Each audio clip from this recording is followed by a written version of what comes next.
gostaria de pedir que os irmãos abrissem suas Bíblias no Evangelho de João, capítulo 13, a partir do verso 1.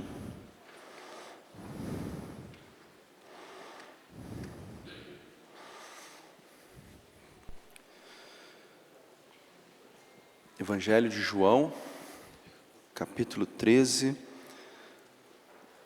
a partir do verso 1.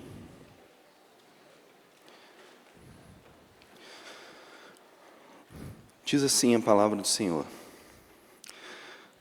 Antes da festa da Páscoa, sabendo Jesus que havia chegado sua hora de passar deste mundo para o Pai, e tendo amado os seus que estavam no mundo, amou-os até o fim. Enquanto jantavam, o diabo já havia posto no coração de Judas, filho de Simão Iscariote, que traísse Jesus. Sabendo que o Pai lhe entregara tudo nas mãos e que viera de Deus e para Deus estava voltando, Jesus levantou-se da mesa, tirou o manto e, pegando uma toalha, colocou-a em volta da cintura. Em seguida, colocou água em uma bacia e começou a lavar os pés dos discípulos e a enxugá-los com a toalha que trazia em volta da cintura. Aproximando-se de Simão Pedro, este lhe disse: Senhor, tu lavarás os meus pés? Jesus lhe respondeu: agora não compreendes o que eu faço, mas depois entenderás. Respondeu-lhe Pedro: nunca lavarás meus pés. Disse-lhe Jesus: se eu não te lavar, não terás parte comigo. Então Simão Pedro lhe disse: Senhor, não laves somente os pés, mas também as mãos e a cabeça. Jesus lhe respondeu: quem já se banhou, precisa lavar apenas os pés, pois no mais está todo limpo. Vós estáis limpos, mas nem todos. Senhor meu Deus, ó Pai, está aqui a Tua palavra, está aqui o Teu servo, está aqui o Teu povo. Que em nome de Jesus, por amor a Ti e pelo amor que o Senhor tem por nós, tome este momento nas Tuas mãos, que o Teu Santo Espírito fale aos nossos corações e que cada um de nós, todos aqueles que nos ouvem, saiam daqui diferentes da maneira como entramos, mas semelhantes a Teu Filho amado. Se conosco, obrigado por tudo, e é confiantemente que nós oramos em nome de Jesus. Amém.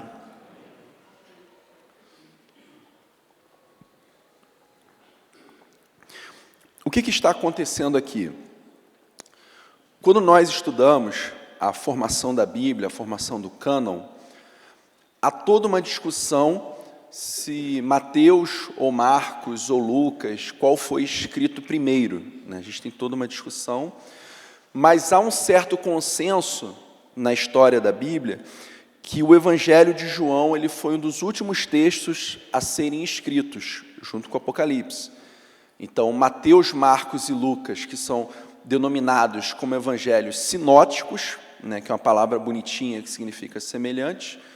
O Evangelho de João é diferente, ele traz momentos diferentes, ele se propõe a ser um evangelho diferente, já que Mateus, Marcos e Lucas, eles eram semelhantes.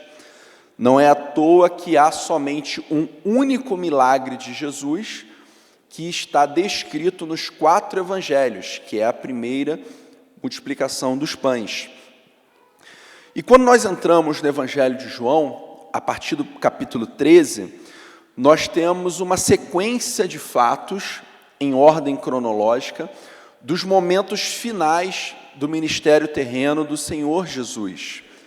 E esse momento aqui é um momento muito impactante na vida dos apóstolos, porque para eles isso aqui foi muito forte. A gente vai trabalhar um pouco isso. A gente lê o texto e em um primeiro momento a gente não tem noção do tamanho da atitude do Senhor Jesus. Mas quando eu leio esse texto, eu aprendo algumas coisas. A primeira coisa que eu aprendo é que o passado, ele não importa, mas sim o presente e principalmente o futuro. Mantenha a sua Bíblia aberta, por gentileza, e acompanhe comigo o versículo 1. Antes da festa da Páscoa, sabendo Jesus que havia chegado a sua hora de passar deste mundo para o Pai, Então perceba que Jesus ele já está para celebrar a Páscoa, já está para ser crucificado. E tendo amado os seus que estavam no mundo, amou-os até o fim. Amou-os até o fim.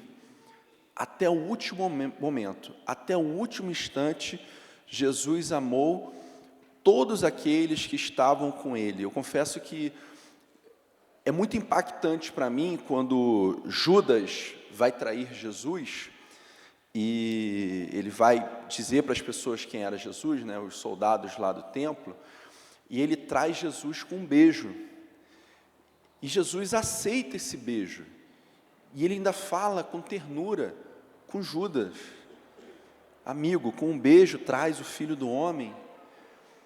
Percebe que Jesus, ele nos amou e ele amou eles até o fim.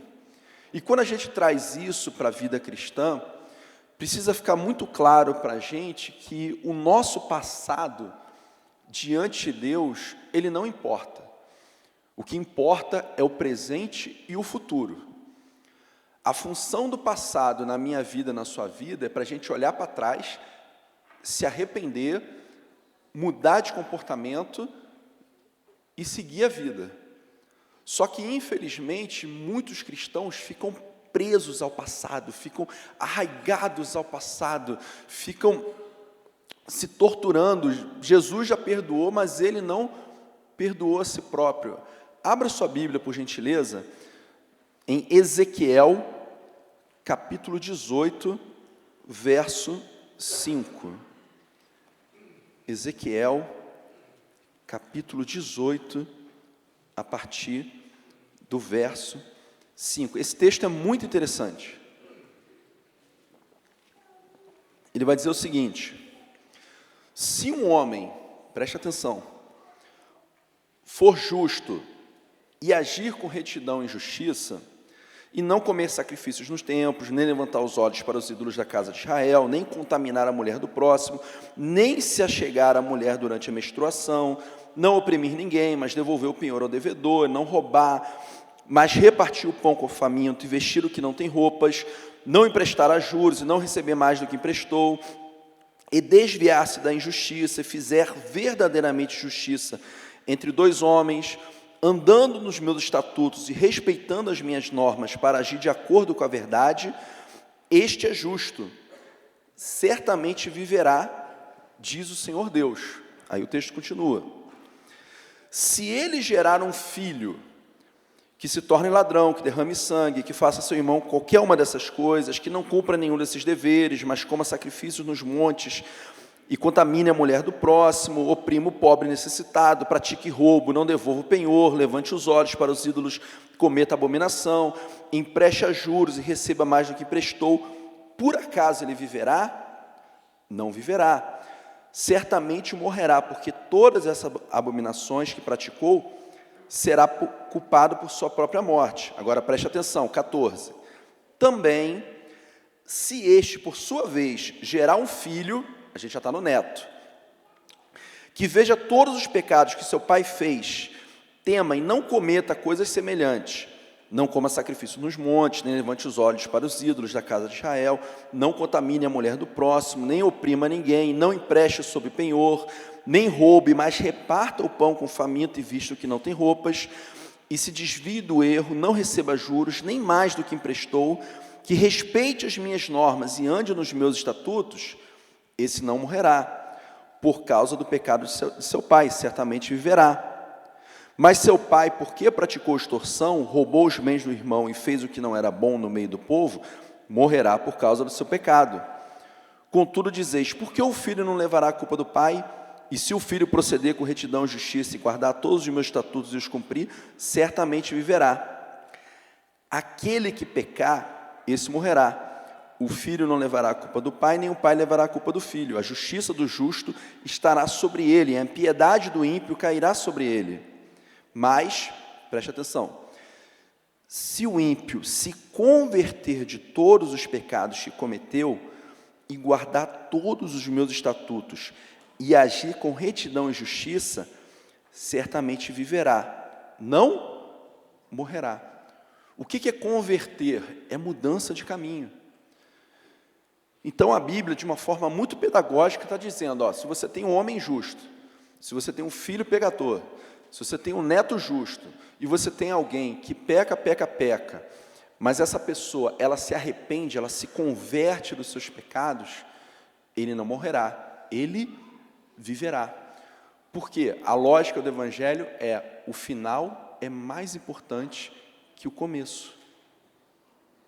O final é mais importante do que o começo. O seu presente e o seu futuro, que você faz daqui para frente, fala muito mais a Deus do que aquilo que nós já fizemos. E nós precisamos e devemos aprender a nos perdoarmos. Eu conheço irmãos, e já conversei e já aconselhei irmãos, que eles são muito misericordiosos com os outros, mas para consigo mesmo, eles são muito legalistas. Então nós precisamos aprender a nos perdoarmos e a caminharmos segundo a vontade de Deus, porque o fim é mais importante que o começo. A segunda coisa, como que está o meu coração? O versículo 2 diz, enquanto jantavam, o diabo já havia posto no coração de Judas, filho de Simão Iscariotes, que traísse Jesus. Eu fico olhando Judas, eu falo, caramba, ele caminhou 3 anos com o Senhor Jesus. Ele viu, ouviu e presenciou muito mais coisas que a Bíblia relata. O próprio Evangelho de João, no final, vai dizer, Jesus fez muitas outras coisas que não estão relatadas nesse livro, mas estas foram relatadas para que você alcance a vida eterna. Então, a gente tem um monte de coisa que a gente não sabe. Existem estudiosos que afirmam que tudo que Jesus fez poderia ser resumido em um dia de ministério. Todos os evangelhos. Eu falo, caramba, um dia. Jesus teve 3 anos de ministério, 365 vezes 3, dá mais de 1000 dias. Ainda assim, o texto diz que enquanto jantavam, o diabo já havia posto no coração de Judas, filho de Simão Iscariotes, que traísse Jesus. Aí talvez você fale assim, pastor, mas foi o diabo que colocou. Judas não teve escolha, não teve. Projeta por gentileza Atos, capítulo 5, verso 3. Atos, capítulo 5, verso 3. Na minha versão está assim, então Pedro disse, Ananias, por que você permitiu que Satanás enchesse o seu coração para que você mentisse ao Espírito Santo, retendo parte do valor, aqui na versão. Então Pedro perguntou, Ananias, por que Satanás encheu o teu coração para que mentisses ao Espírito Santo e ficasses com uma parte do valor do terreno? A própria Bíblia vai falar para mim e para você, não deixe lugar ao diabo. Então eu preciso olhar para mim, eu preciso orar a Deus e me fazer a pergunta, como está o meu coração? Ele está limpinho, eu amo a todos, eu perdoo a todos, eu não tenho mágoa no meu coração, ou algumas pessoas ao longo da vida foram fazendo coisas contra mim, e eu fui guardando um pouquinho de ressentimento, eu fui guardando um sentimento negativo, e eu fui permitindo que esse sentimento fosse fazendo morada em meu coração. Quando eu olho para a vida de Judas, eu já sei que ele não é gente boa há muito tempo. Porque diz a palavra de Deus que ele era o tesoureiro, e o que ele fazia com o dinheiro que colocavam lá? Ele tirava uma parte para si. Quando Jesus é lavado lá com nardo puro, ele é o primeiro a reclamar, poxa, isso aí podia ser vendido por 100 denários. E aí o texto vai dizer, ele fala isso, não porque ele se preocupasse, mas porque de fato ele pegava uma parte para ele. Então muitas vezes, infelizmente, nós nos desviamos da vida com Jesus, não de um dia para o outro, não de um momento para o outro, não de uma hora para outra, mas alguém faz algo contra mim, meus sogros, meu cunhado, meu chefe, primo, alguém próximo, um irmão da igreja, e aí eu guardo um ressentimentozinho contra essa pessoa. E esse sentimento faz morada no meu coração, e o tempo vai passando e ele está ali pulsando no meu coração. E isso vai me afastando do Senhor Jesus aos poucos. Então eu preciso olhar, eu preciso entender o que há no meu coração. É muito difícil, mas é extremamente necessário que nós amemos a todas as pessoas e perdoemos a todas as pessoas. Uma pessoa só, que eu nutrir um sentimento negativo por ela e aceitar este sentimento no coração, isso vai me afastar de Deus. Porque 1 João vai dizer, ninguém pode amar a Deus a quem não vê, se não ama o seu próximo a quem vê. O amor ao próximo, ele é um nivelador, ele é a régua do meu amor a Deus. Eu não posso amar a Deus de forma clara e sincera se eu não amar aqueles que estão ao meu redor. Pastor, você não sabe o que a pessoa fez contra mim, é difícil, é complicado, eu ainda não perdoei. Ok, coloque diante de Deus e ore sobre isso. O grande problema é quando a gente aceita esse sentimento negativo. O grande problema é quando a gente chega e fala, eu não gosto de fulano. Não, ciclano eu não quero e vou deixar para lá. Então nós precisamos tomar muito cuidado com o terreno do nosso coração. E o texto continua. O evangelho, ele escandaliza, é disruptivo e confronta com a lógica humana. Acompanha comigo do versículo 3 ao 5.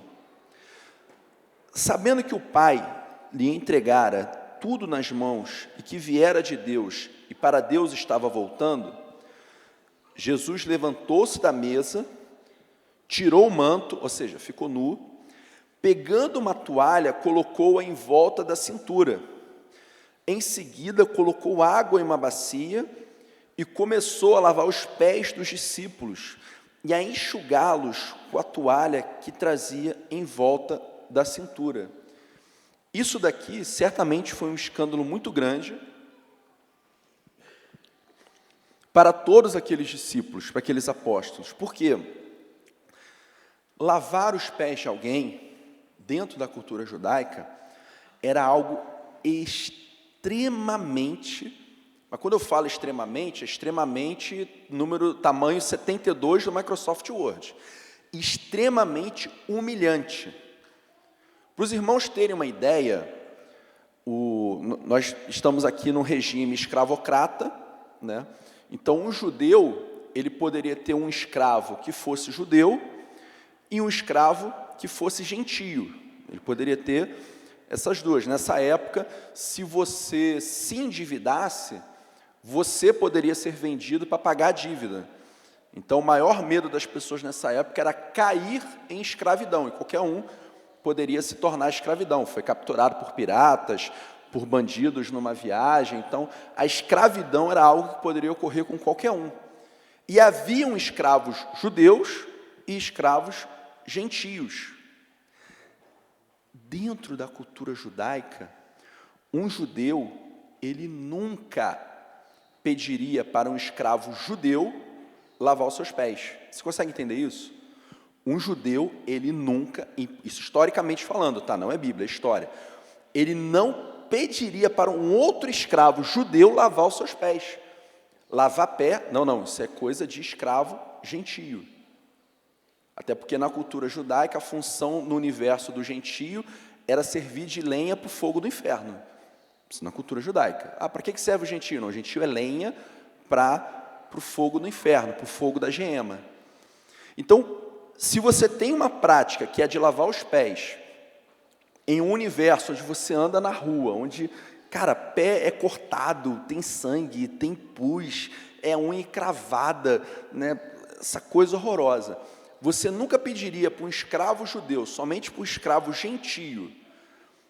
Imagina o que se passa na cabeça deles, quando o Senhor Jesus, que além de judeu, era mestre deles, ele tira a roupa, né, fica nu, ele tira o manto, coloca uma toalha, ele senta, lava aqueles pés e seca com a toalha que ele está vestindo.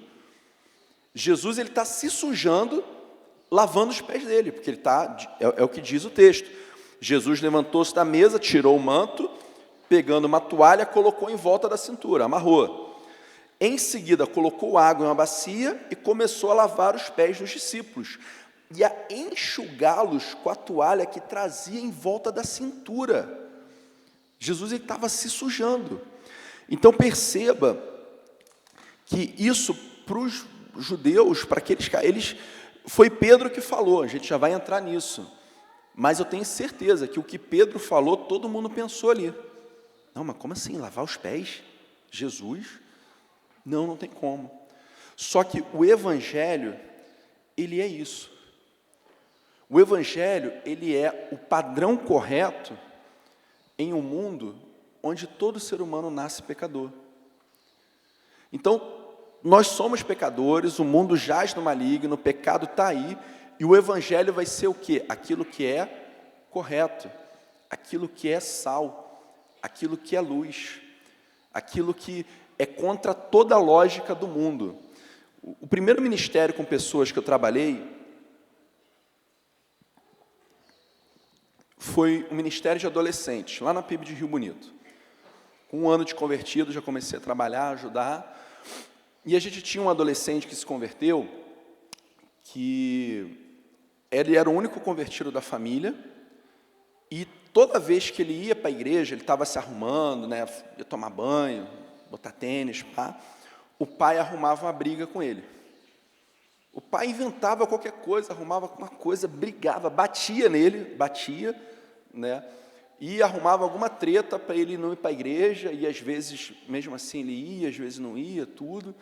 E aí ele veio conversar com a gente como liderança, a gente falou, cara, ora, coloca diante de Deus, mas seja submisso ao seu pai, obedeça ao seu pai. E aí ele olhou assim meio esquisito, e não, tá bom, menino muito de boa, crente. E aí um domingo lá, estava dando hora do culto, e ele lá sentado, aí o pai olhou assim e falou assim, pô, você não vai para a igreja não? Aí ele, não. Mas por quê? Não, mas o senhor não quer que eu vá para a igreja. O senhor é meu pai, a Bíblia diz, honra teu pai e tua mãe, então eu vou te honrar. Se o senhor não quer que eu vá, eu não vou. Aí o pai deu um choque de realidade, não é assim, não sei o quê, bababá.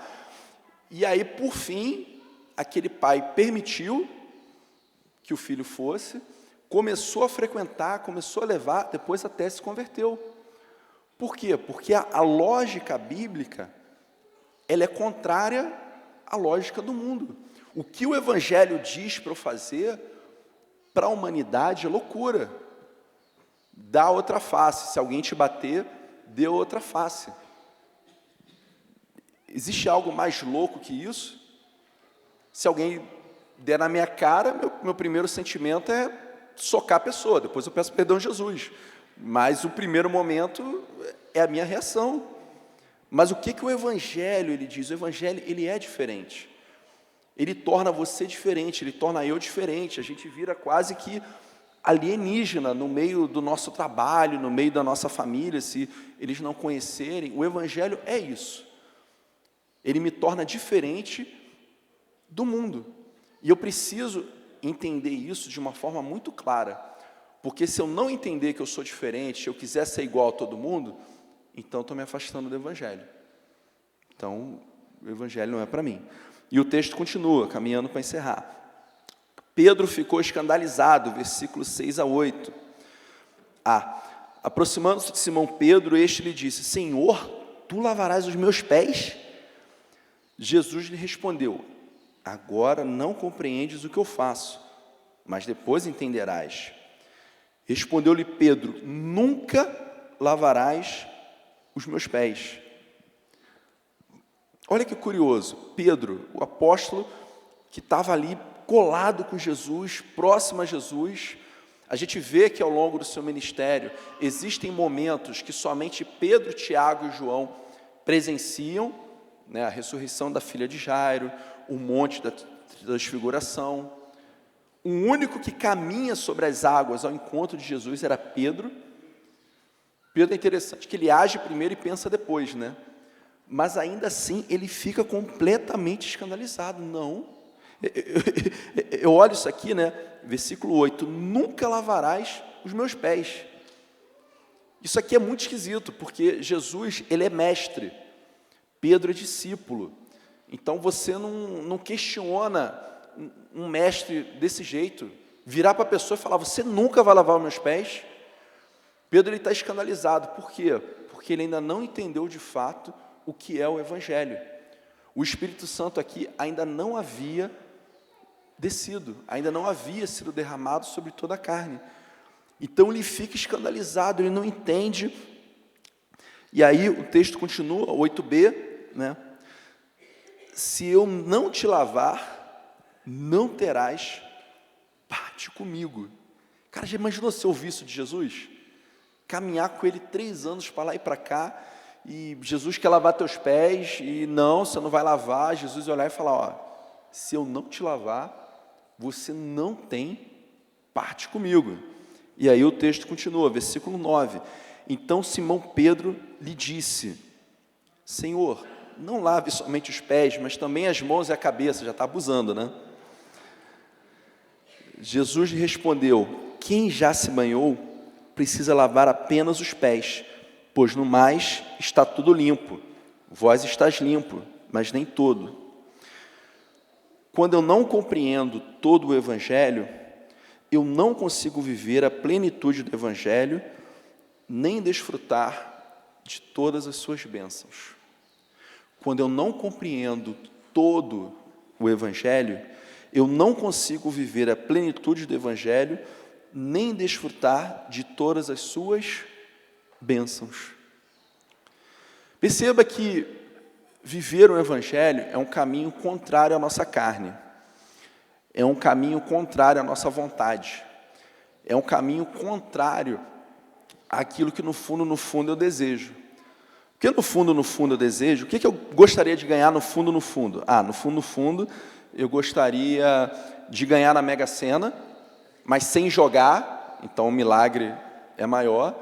Eu gostaria de ter muito dinheiro guardado, não me preocupar com isso e poder servir a Deus de boa. Você gostaria disso, Leonardo? Gostaria, claro que eu gostaria. Mas o que o Evangelho me convida? Ele me convida a depender de Deus. Ele me convida a confiar na provisão de Deus. Ele me convida a confiar em Deus em todas as áreas da minha vida, principalmente aquelas sobre as quais eu não tenho controle. Porque ninguém consegue amar alguém sem confiar nessa pessoa, sem acreditar nessa pessoa.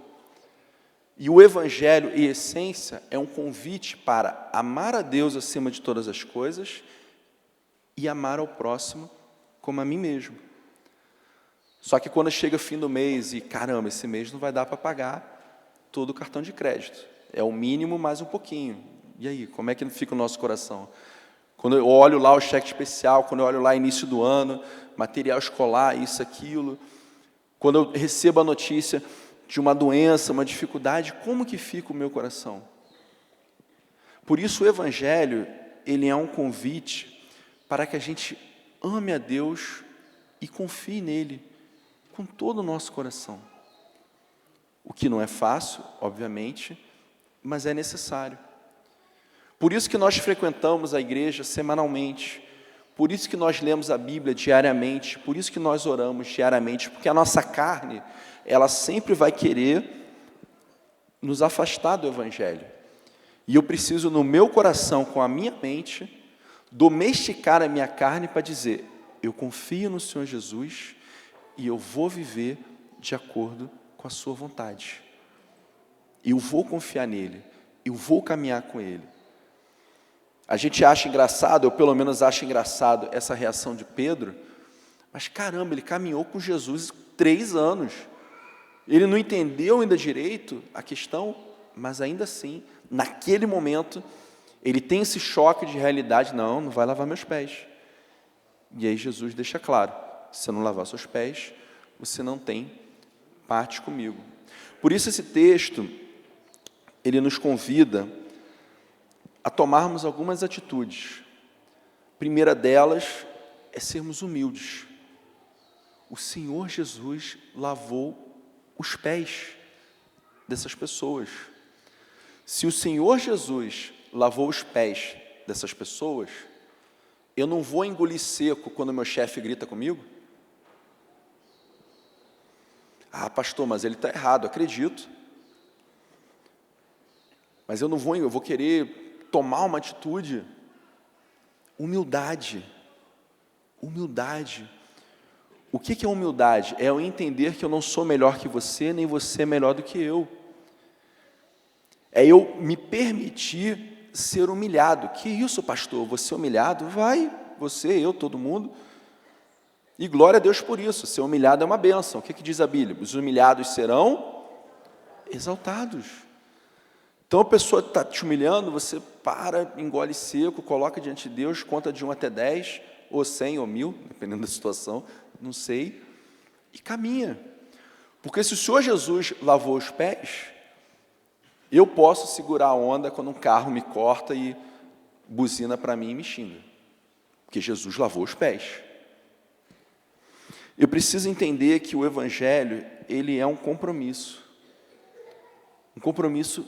diário, um compromisso contínuo, porque a todo momento a minha carne vai querer me afastar da vontade de Deus e a todo momento eu preciso me esforçar dentro daquilo que eu posso, de ler a Bíblia, de orar, para viver de acordo com a vontade de Deus.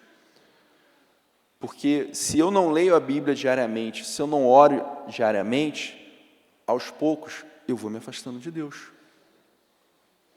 Isso é fato. Quando dizem que a ocasião faz o ladrão, né? Então tem uma oportunidade ali, o cara, opa, a pessoa vai roubar, vai fazer o que vai acontecer. Tinha uma pegadinha num programa de televisão, que os caras pegavam uma bicicleta, isso lá no Rio de Janeiro, para minha tristeza, pegavam a bicicleta, amarravam um fio de nylon, né? Então a pessoa não via, e largava no parque. Aí o cara chegava assim, olhava, pô, a bicicleta aqui, né? Ninguém está vendo. Aí ele montava na bicicleta, começava a correr e, obviamente, ele caía e capotava, né? Então, a pegadinha era essa. Só que quando a ocasião aparece, ela não transforma o indivíduo num ladrão. Ela manifesta o que já havia em seu coração. Porque eu tenho certeza que qualquer um de nós aqui, que estiver num parque e achar a bicicleta, a gente não vai roubar. A gente vai levar para a polícia, sei lá, vai fazer alguma coisa. Então, o Evangelho me convida para a humildade, ele me convida para o compromisso, e ele me convida para a submissão, para poder me colocar diante de Deus e falar, Senhor, eu quero viver de acordo com a Tua vontade. Senhor, se e quando for necessário, eu vou lavar os pés de alguém. Porque o Senhor fez isso. Então, se o Senhor fez isso, e o Senhor é Cristo, eu sou cristão, eu preciso seguir o seu exemplo. Então, que nessa manhã, cada um de nós saia daqui com esse coração. Um coração disposto a viver aquilo que é o Evangelho, um coração que vai tomar atitudes por amor a Cristo, um coração que vai se encher de humildade, compromisso e submissão. Amém? Senhor, meu Deus, meu Pai, eu quero te pedir em nome de Jesus, que essa palavra gere mudança em nossas vidas, que nós saiamos daqui diferente e que por amor a Ti, vivamos de acordo com a Tua vontade. Se conosco, obrigado por tudo, eu te peço e agradeço em nome de Jesus. Amém.